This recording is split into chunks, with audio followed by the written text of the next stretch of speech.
Genie Plus changed again, so we're putting it to the test at EPCOT.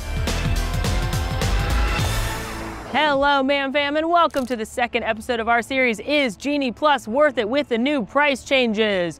We're working on a shorter name. This is the series where I'm taking a scientific approach to Disney Genie Plus, showing you the new price breakdown and exactly what that means for your dollar. How much time are you really saving in lines? What's your price breakdown per ride? And is Genie Plus worth it park by park? Today, we are clearly here at EPCOT, which is the second least expensive Genie Plus park. There's a lot of slow attractions, but there's some heavy hitters too, so it's gonna be an interesting one. We're gonna share the best tips and tricks with Genie Plus along the way. I hope you're ready. I hope you're excited. We got a lot to do. Test Track is calling my name. While we are headed over to our first attraction, let's do a little Genie 101 and go over the recent changes.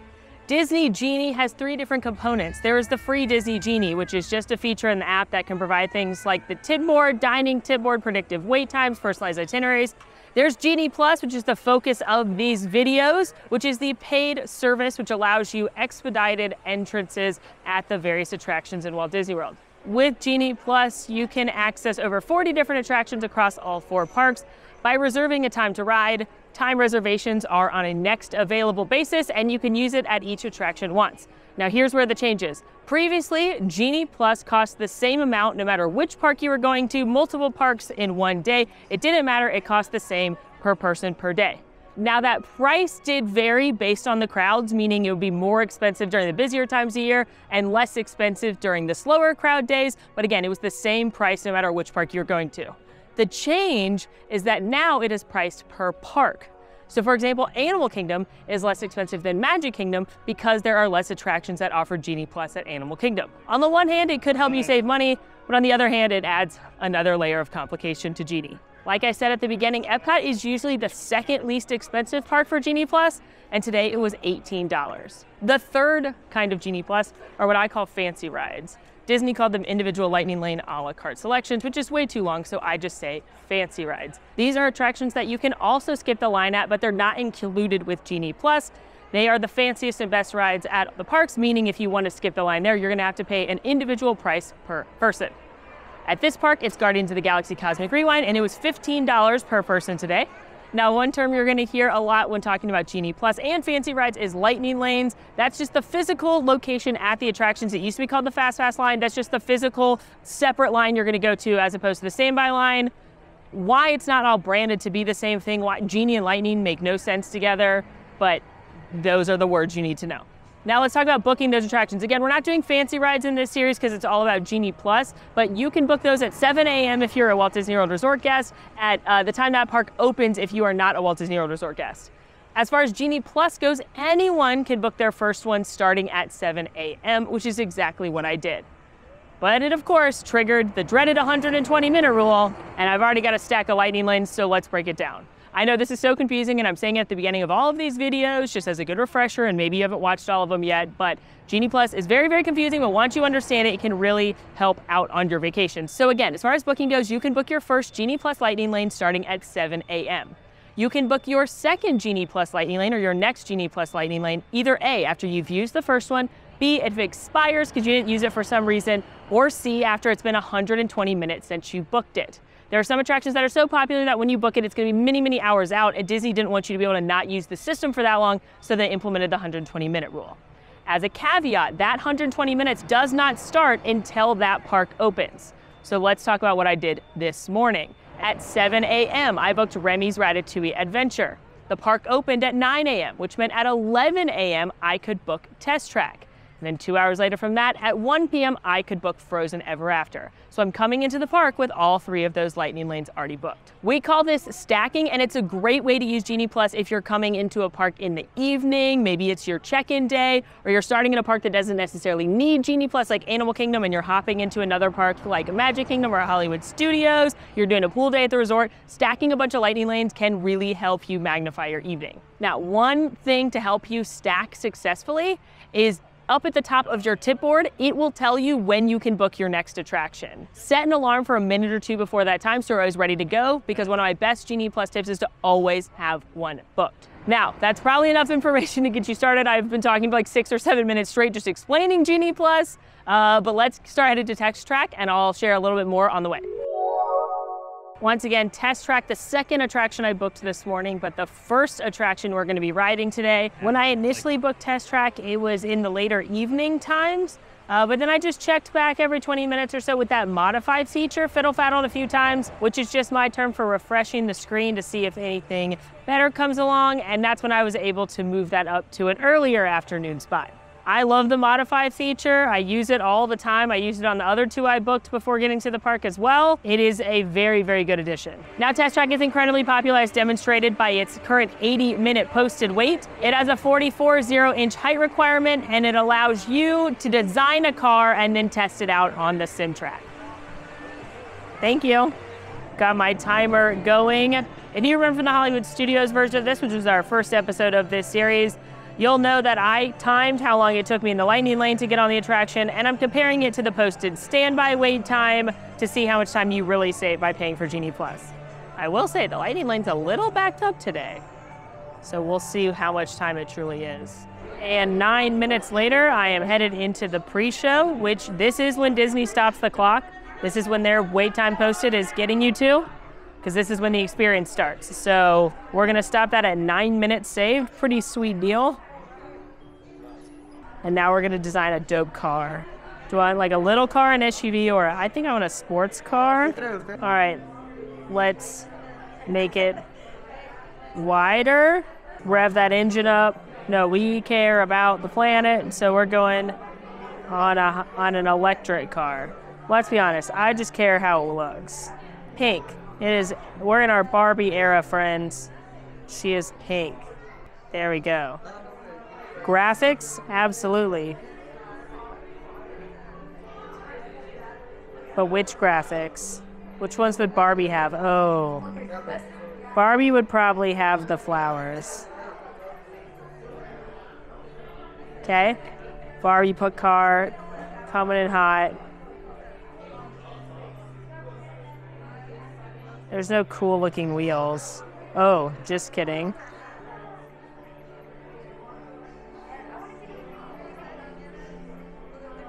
Yeah, those wheels. Accessories.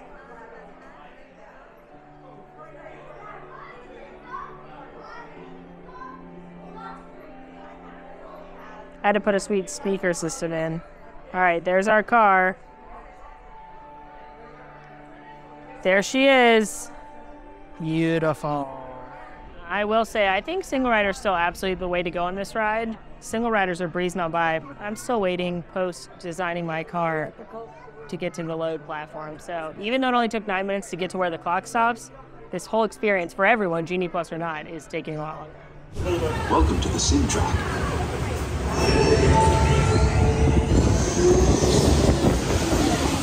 Ability test results displayed and verified.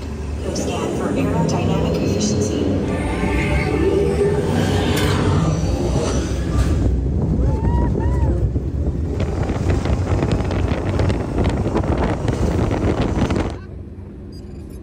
Test track done. Saved over 70 minutes. I would definitely say Genie Plus is worth it on that one. And while I was waiting to board, since that did actually take quite some time, my time expired from booking my third lightning lane, and I was able to book another one. I'm now at the point where I've booked the big three, and now all the other lightning lanes in this park are pretty much just like the next time available. They're all readily available now. So I just went ahead and booked Mission Space, Mission Space, if you will, because it's right next door. I want to get it out of the way, and I want to get something to eat later. Mission Space has two different sides, so this is a weird caveat here. You can only book the lightning lane once per attraction, so you're gonna have to choose which side you want to use it on. You can't use it on both the green and the orange. So obviously if you want to do both, you should use it on whichever one has a higher wait time, which is typically orange, the more intense side. Mission Space is a simulator attraction, which is a space mission that either sends you to Earth if you're going on the green less intense side, or Mars if you're going on the orange more intense side. We're definitely doing green. I do not do well on this attraction. It makes me quite nauseous. Usually doesn't have too long of a wait. Right now, orange is 15, green is 5. All right, here we go, walking on through. I'm gonna bet this saves me no time, but we're gonna see. The cool thing is that this giant wheel right here has the Horizons logo in the middle of it, because this used to be the Horizons Pavilion. There's a couple different nods to that now extinct attraction throughout.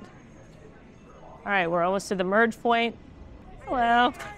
Thank you. And now I'm already being merged in with the folks that came in standby, so I saved 0 minutes. Clearly, this is not the best use of a lightning lane. Today, I will give it credit. Sometimes on the really busy days, it can get higher. I've seen it 45, 60 minutes. Then it would be a good use, but typically it's 20 minutes or less on both sides. Mission Space has a 40-inch height requirement on this side, the green side, and a 44-inch height requirement on the orange side, the more intense side.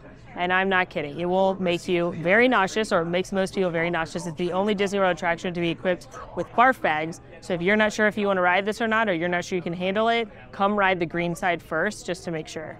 You're here today to train for the greatest adventure in the history of mankind, space travel. Get settled. Check out your buttons. Armageddon. Bruce Willis. Ben Affleck. Liv Tyler. Owen Wilson. Michael Bay. Network, you are go for launch. We have go at throttle up. Down on Earth. Terrain.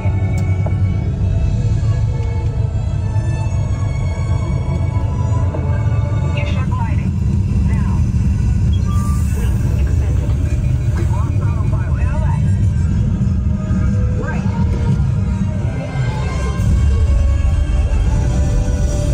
Mission accomplished. Good work, team.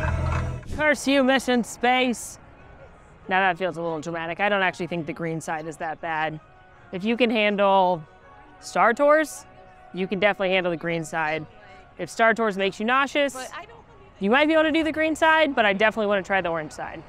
In a bit of a weird situation with the lightning lanes now, because I have Remys Ratatouille Adventure for now. My window just opened, and then I have Frozen in about an hour and a half. I'm trying to time it so that I go to Remy, I maybe grab something to eat in France, and then I go over to Norway, and then I'm done with World Showcase and can just focus on the front half of the park. So I need to kind of like kill some time, if you will. Otherwise I'll have a big awkward gap of time in between riding Remy and when I can ride Frozen Ever After.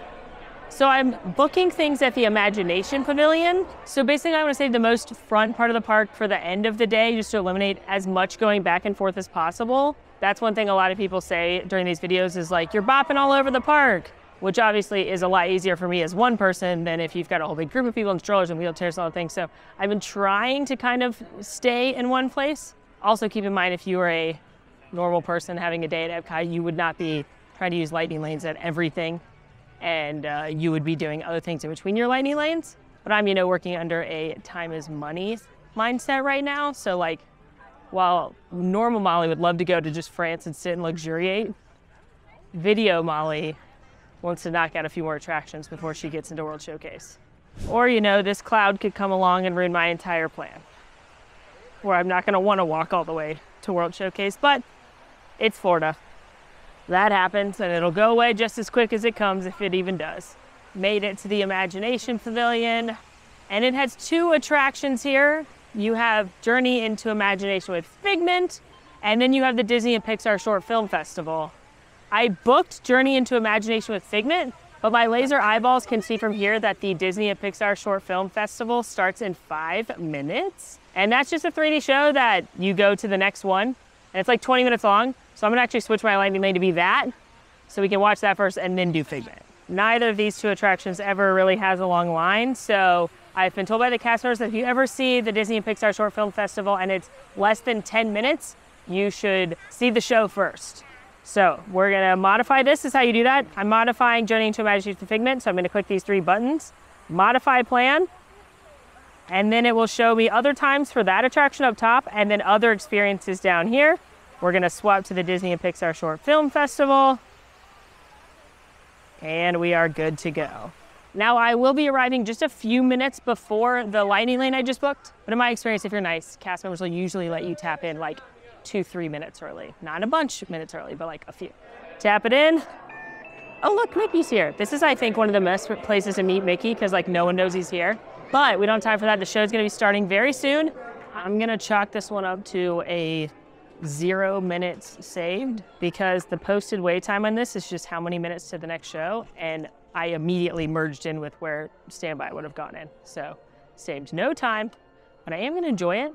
This is a 4D experience because the chairs move and it's in 3D. And it is 3 Disney Pixar shorts that they've enhanced with this technology. This used to be the theater where Captain EO was, which was one of my favorite things, so I'm always a little sad when I go in here. But it's a really great filler attraction in between some of the bigger heavy hitters, or if you need to get out of the weather, the heat, the rain, sit down for a little bit. It's really, really cute, I think very underrated. So I'm excited to stay here and enjoy some Disney and Pixar animation. Walt Disney was fond of saying that it was all started by a mouse. It's amazing how much story you can tell in a short film, and how emotional they can be.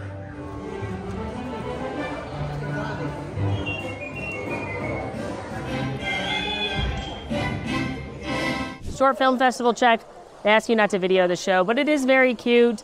My favorite is Get a Horse, which they made computer technology of the classic characters blend in with the original black and white animation. It's really, really cool. And at the end, when they show you who did the voice credits, they give the voice credit for Mickey to Walt Disney, which makes me smile and feel feelings.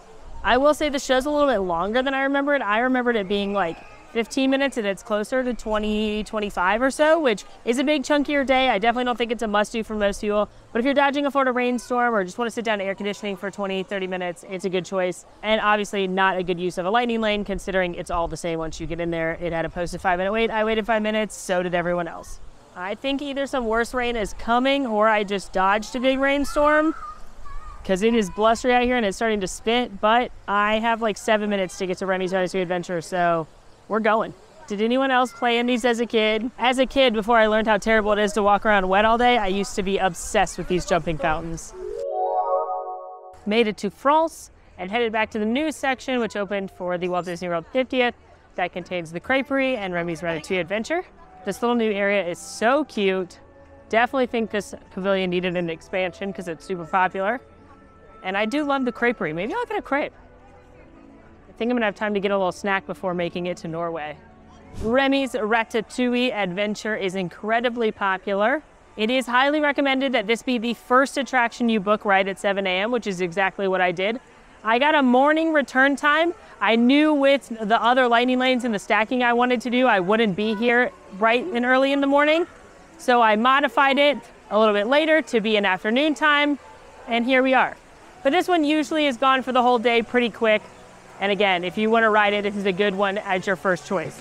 If you aren't purchasing Genie Plus for this park, my recommendation would be to use your time during the early park admission as a resort guest to head over here and ride this, and then have a lovely breakfast in France. Hi there. Hello. Thank you. Thank you. Otherwise, if you're coming to EPCOT after hours or you're a deluxe resort guest and staying for those extended hours one evening, that's a good time as well. But throughout the rest of the day, it's gonna have at least an hour-long wait. It has a 70-minute wait right now. My clock has been started. Remys Ratatouille Adventure is a super cute 3D attraction straight from Disneyland Paris, where you are gonna be shrunk down to the size of a rat and head through the story of Ratatouille with Gusteau and Linguini and Remy and Emile, and it is so very, very cute. It has no height requirement, and it does have 3D glasses. So far, we are moving and grooving through this lightning lane area. It took me less than a minute to merge in with the standby queue. So I think this is gonna be quite a time save. Qu'attendez-vous? Oui, that's it!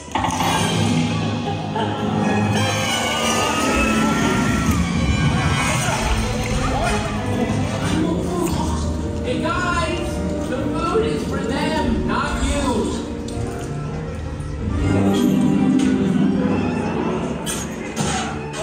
Essayez de falloir rapidement 4 ratatouilles pour la table.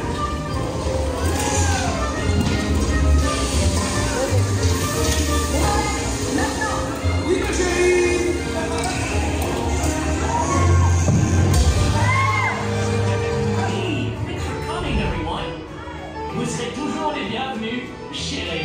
Remys Ratatouille Adventure complete, posted 70 minutes, waited 5.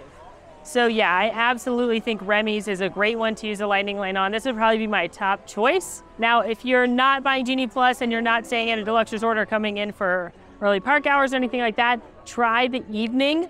A lot of folks come into EPCOT in the evening because they want to eat and drink, watch fireworks and things, so you may be able to get a lower spot there. But for the most part, Remys is pretty popular throughout the day. So like maybe the first hour of the day or the last hour of the day. And don't forget that at any attraction, you can jump into the line right before the park closes. And even if it still has a 60-minute wait, you can wait that. Just be in line before the official park close time. Have a few minutes before I need to make my way over to Frozen Ever After, which means I got a crepe. Well, it's technically a galette, which is a savory crepe. It uses buckwheat flour. This is the bechamel ham and cheese one. And there's no tables around here, so you know what that means. Trash can table time, it's trash can table time, France edition. Ooh la la. Look how ooey and gooey and delicious this looks. Look at all that cheese. Look at that. I know there is so much to eat at World Showcase, not even when there's a festival going on, there's so much to eat. There's so much to eat in France. Bakery in France is still my favorite quick service, but these are delicious. There's usually not too long of a line. The dessert ones are amazing as well, especially if you get that delicious French ice cream on top that they have back here. A+, try something new, try something different. This is very tasty, definitely very shareable. And I'm gonna eat this quick, and we're off to see Anna and Elsa. Headed out of France now because my Frozen Ever After lightning lane window just opened up, so making my way over to Norway. And then I'll just have the rest of the stuff at the front of the park, which is gonna be a like book as we go situation. Starting with Figment, since I ran out of time writing that earlier, and then working our way through the land, the seas, and then Spaceship Earth. Made it all the way to Norway, and now I'm entering Arendelle to ride Frozen Ever After. This is the family-friendly boat ride themed, of course, to Frozen. Super duper cute. I really enjoy this attraction, and it's incredibly popular, just like the franchise. It right now has a 75-minute wait, and it is not very busy in this park at all. Hello. Thank you. Have a good time. Thank you. If you recall, I booked this one third today, and it initially gave me like a 6:30 spot. I was able to fiddle-faddle it for a 5:35 spot. This one, I would say, is a good priority. It's definitely a tier 1 priority, but I would put it after Remys Ratatouille Adventure and Test Track if you want to ride both of those. It'll still disappear quick, but not quite as quick as the other two. Of course, if this is your top priority, you've got Frozen-loving kids, you should make this your 1 or 2 choice. If you're not purchasing Genie Plus, this is, again, pretty much blanket statement. All of them are great to do if you're coming for EPCOT after hours or the extended hours. This one is a great one to rope drop either as a resort guest or not, because most people rope drop Remys Ratatouille Adventure or Test Track.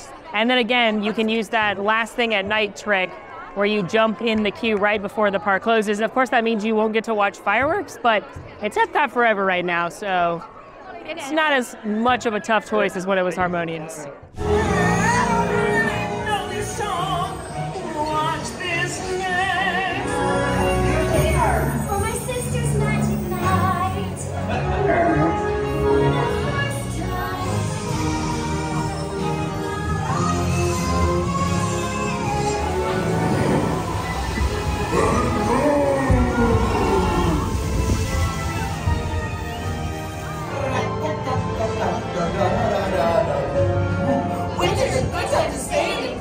Frozen Ever After done, check. That's the last of the big 3 on Genie Plus in this park. And now we get to kind of leisurely enjoy the rest of the attractions, because even the like medium attractions we have left, I guess attraction period, it pretty much always has lightning lanes available. But this park is super unique. It's much different than Hollywood Studios and Magic Kingdom. Hollywood Studios, of course, has a bunch of bangers. So you deal with that 120-minute rule a lot there. You've got Tower of Terror, Rock and Roller Coaster, Slinky Dog Dash, Toy Story Mania, Millennium Falcon Smuggler's Run, Mickey Minnie's Runaway Railway. So you're kind of always trying to get one of the bangers at Hollywood Studios. And then at Magic Kingdom, there's just so many attractions. Whereas here at EPCOT, it's like you've got those big 3 that usually have well over an hour. Again, Test Track, Remys Ratatouille Adventure, and Frozen Ever After. And then your tier 2 would be like Soren around the world. And during busier seasons, maybe Mission Space or Spaceship Earth in there. And then everything else that's on Genie Plus. So it's much different here. Made it back to the Imagination Pavilion so we can ride Journey into Imagination with Figment. This is that dark ride featuring the cult classic character, Figment. Now, it only has a posted 5-minute wait time. I booked this lightning lane as I was coming off of Remys, knowing I could get here within the next hour. And pretty much this is the queue all the time. Very rarely do you see this one over 5, 10, maybe 15 minutes. It has to be a super busy day, like Christmas week, for that to happen. Hello, thank you. Perfect. Looks like this is gonna be a walk-on regardless if you are standby or lightning lane. So we're gonna probably chalk this one up to a 0 time save. The thing about Journey into Imagination with Figment is that it's fine. Not my favorite, because I don't remember the original that everyone loves so much, which is what I think people are holding on to here. But we are allegedly getting a Figment movie. Seth Rogen's involved, so that could be very interesting. That could reinvigorate it and maybe spark a renovation here. Thank you. So merging in here with the standby line, no time saved.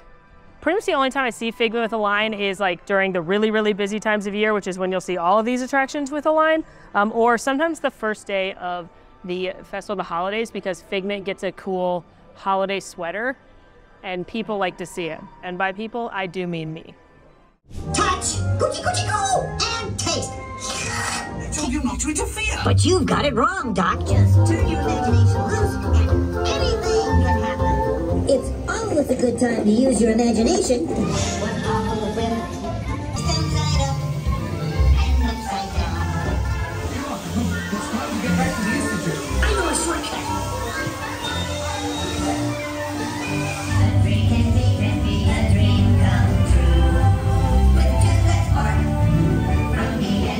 At the heart of all creation, right at the start. Journey into Imagination with Figment, check. 5-minute posted wait, didn't save any time in the lightning lane, so chalking that up to a 0 minutes time saved. And while I was waiting to board, I went ahead and booked Soren for 3 minutes from whenever it was. And I'm just gonna work my way through the rest of the pavilions. Just very leisurely and lovely. Not gonna lie to you. Headed inside the Land Pavilion, where in addition to the 2 attractions we're gonna do today, they have Awesome Planet, the film about how we're destroying the Earth. They have the Garden Grill, the rotating character meal, which is really cute. They have Sunshine Seasons, the quick service restaurant, and then again, 2 attractions that we're gonna do now. And the reason that I picked Soren first is because of the 2, Soren and Living with the Land, Soren is the one that's more likely to become in demand with lightning lanes. It's pretty slow today, so I don't predict that'll happen, but just in case. Soren Around the World was once the most popular ride in EPCOT. That would be probably Guardians of the Galaxy Cosmic Rewind at this point, but it maintains its popularity. It has a 44.0-inch height requirement, and this is that very relaxing hand gliding attraction that's gonna take you soaring around the world over iconic sites such as the Eiffel Tower, the savannas of Africa, the Taj Mahal. It has a 33.0-minute wait right now, so let's see how much time we save. Gonna go ahead and tap in and start the clock. One thing I want to point out, sometimes people ask me if a Magic Band is faster than a phone versus faster than an Apple Watch. What is the best thing to tap into the attractions with? For starters, I just forgot a Magic Band today. I don't always wear one, but when I'm planning to do a lot of lightning lanes, I like to wear one just so that I have my phone free, but I forgot it in my office. As far as everything else, I don't really think it matters.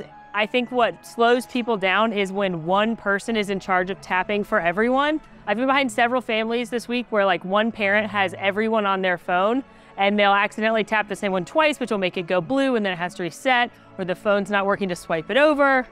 That to me is what causes more backup than any of the individual devices. So in that case, I recommend everyone have it on their phone or Apple Watch or Magic Band. Plus I know kids like having Magic Bands. They think it's fun to tap. And I do understand that Magic Bands aren't free anymore, but I don't think there's any time save from phone versus Magic Band versus Apple Watch versus anything else. I do love this attraction. I prefer Soren over California, which is the original iteration, but what I would love is if they got us a new one. Soren Around the World's been around for a while, and it's beautiful. Sometimes a little crooked if you're sitting on the sides, but I think we're ready to soar to new heights, new places. All right, this is where Lightning Lane ends and it merges in with the rest of the guests. Hello. Just me, yep. Thank you. So I'm headed down this way. Oh man, this music's so beautiful. It's from The Rescuers Down Under, an underrated treat.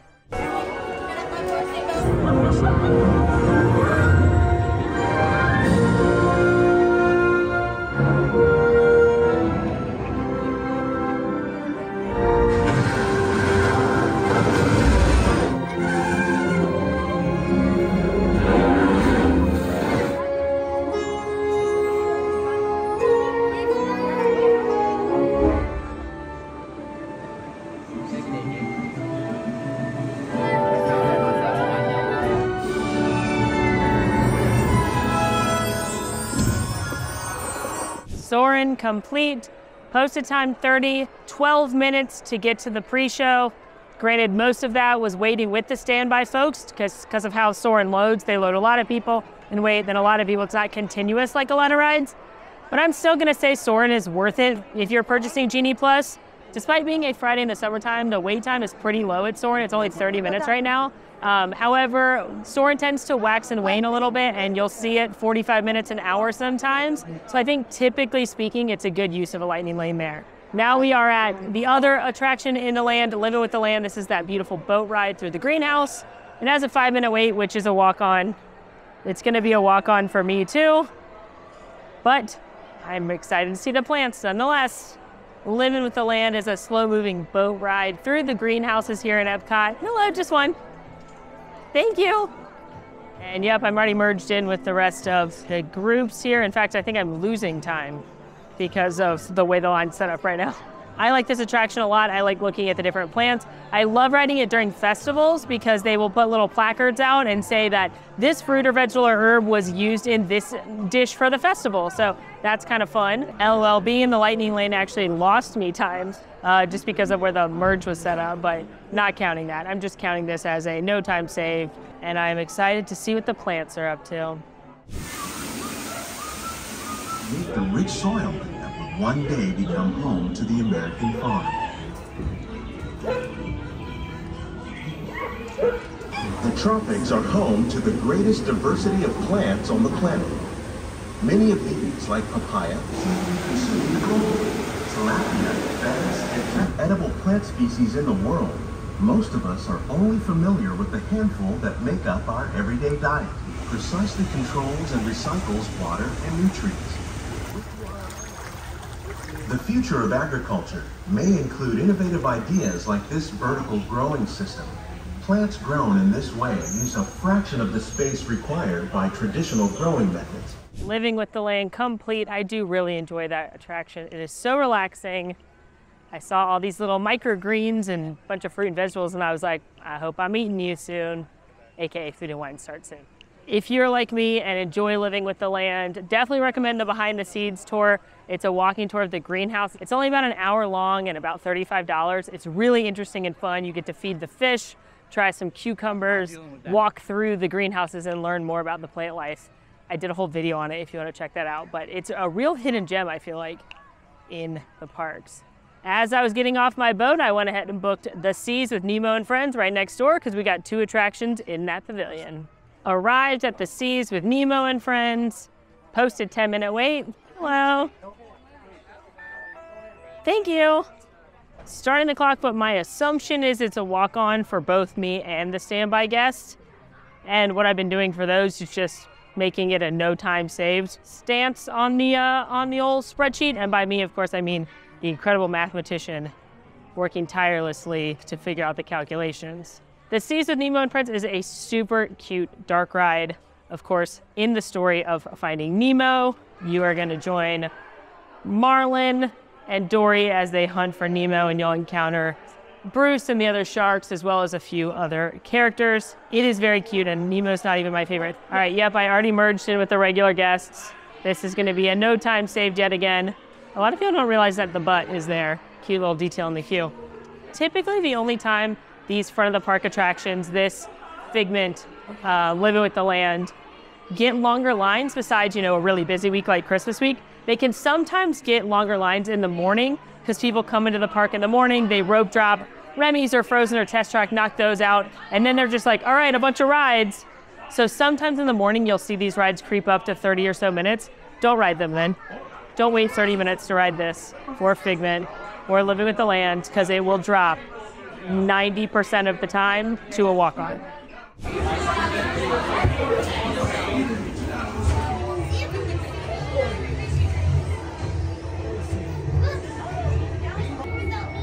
I'm sure we'll see him any minute now. Right. Now I'm thinking of something clean. Kind of hoping. That's jellyfish! Hurry, do something! Hey, step it off. I wonder if clownfish taste funny.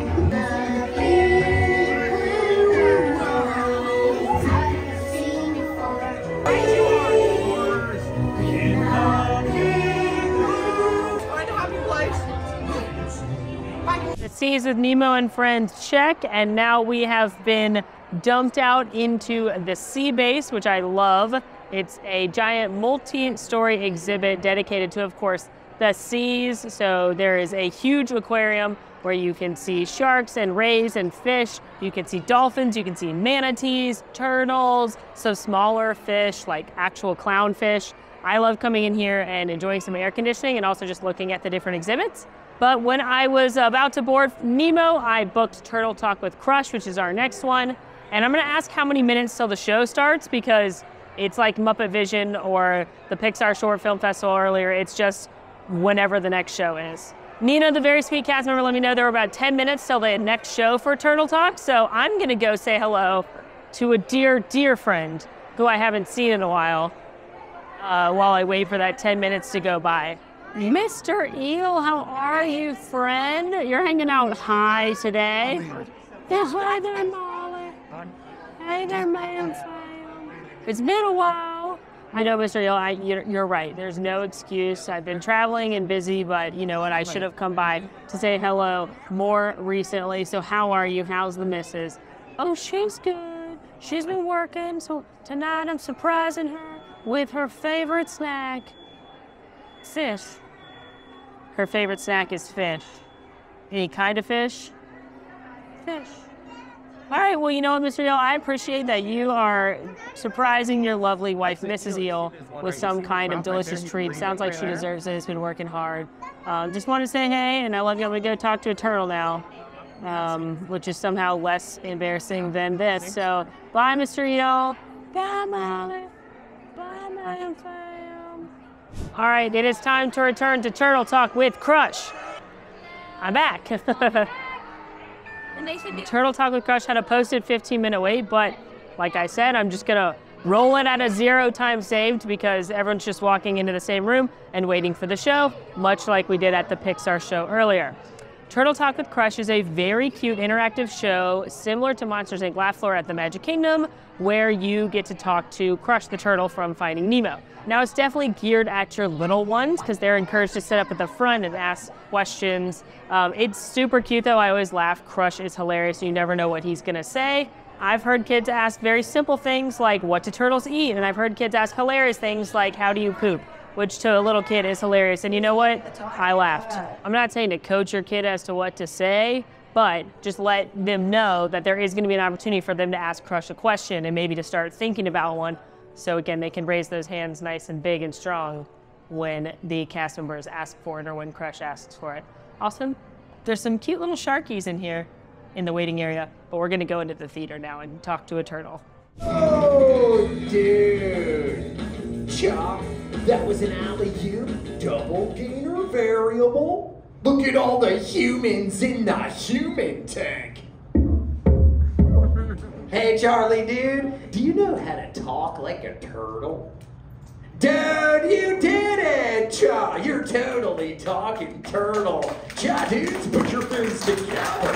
What's up with the human dudes? And I'm all, dude. You can't catch me. Hey, come back here. Dudes, that's my friends Dory and Destiny. Oh! Ooh, hello there. Hi, humans. All right, later days, dudes. You so totally rock. Turtle Talk complete. I do think that show is so cute. I think it's really fun when they add in some of the other characters like Dory or Destiny or Hank. I've been distracted. Do I need this child's t-shirt? It is very cute. Sorry, I'm easily distracted by cute shark merchandise. Anyway, Turtle Talk with Crush, very cute show. Kids all enjoy it. Another good thing to do in the air conditioning to wait out some heat, as is just enjoying the sea base, but yet another thing where you in no world need a lightning lane. And whilst I was waiting for Crush to show up, I booked our final attraction of the day. I'm sure you know what it is. Headed to the prettiest girl in school, Spaceship Earth. There she is in all her glory. Spaceship Earth, the beacon of the park and home to an attraction of the same name, which is a slow-moving omni-mover that takes you through the story of communication through time. It's one of the last vestiges of old-school EPCOT, and I love Spaceship Earth. I think a lot of us do. But Spaceship Earth doesn't usually need a lightning lane. It's a walk-on right now. It is a walk-on most of the time. Sometimes early to mid-morning you can get a longer line just because people walk into the park and they're like, oh look, a ride, and they just get in line. But you can typically get on this one without any wait at all. Ooh, she is particularly beautiful tonight with the golden hour. All right, posted 5-minute wait, and as you can see, it's literally a walk-on. Doesn't matter who you are, it's gonna be a walk-on. Hi, welcome in. Thank you. Until we learn to communicate, bring our knowledge on case.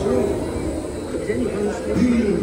When we move up the village, to trade with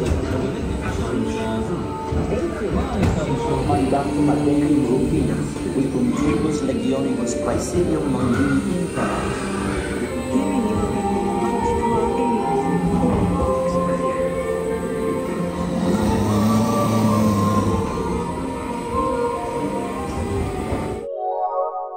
Well, that's a wrap on our day here in EPCOT. We did all 11 lightning lane attractions. Again, it was $18 total, but let's look at the breakdown. The mathematician has sent over all of the stats. In total, I saved 3.7 hours by using the lightning lane here at EPCOT versus the standby line. Now looking at just those worth it, most popular attractions, which again are Remys Ratatouille Adventure, Test Track, Frozen Ever After, and Soren, I saved 3.7 hours. That's right. It was really all or nothing here in EPCOT. You either saved big and a lot of time at those heavy hitter attractions, or you saved no time at all. But let's look at the price breakdown. The price per attraction when you total all 11 lightning lane attractions today was $1.63 per ride. But the total for the 4 most popular attractions, $4.50 per ride. Again, it was $18 per person for Genie Plus today. I think that makes it a little bit harder to decide if you should use it at EPCOT or not. On the one hand, it's less expensive, but on the other hand, you don't really need it at the majority of the attractions. However, on a third hand, because I'm some kind of weird octopus right now, you are saving a bunch of time at heavy hitter attractions. So just depends on you, just depends on your family. If saving more than an hour at 3 rides is worth the cost of Genie Plus for you, then I would book it here in EPCOT. If you are gonna get here early for rope drop or early park admission, or you've got an after hours booked, or you're staying in a deluxe resort and you can hop on these attractions without waits as is, then maybe it's not worth it for you. Either way, I hope this was helpful and fun to follow along. Get some Genie Plus tips specifically for using it here at EPCOT. Now, we still have 2 more attractions. The Kingdoms are left, Disney's Animal Kingdom and Magic Kingdom. So if you've got specific questions for those attractions, drop them below and I'll do my best to answer as many as I can through those videos. In the meantime, friends, make sure to rate, review, subscribe, follow us on social media. Please come hang out with the Man Fam in Discord. And until next time, friends, I'm Molly, and it has been so magical. Good night. Now go watch the Hollywood Studios episode.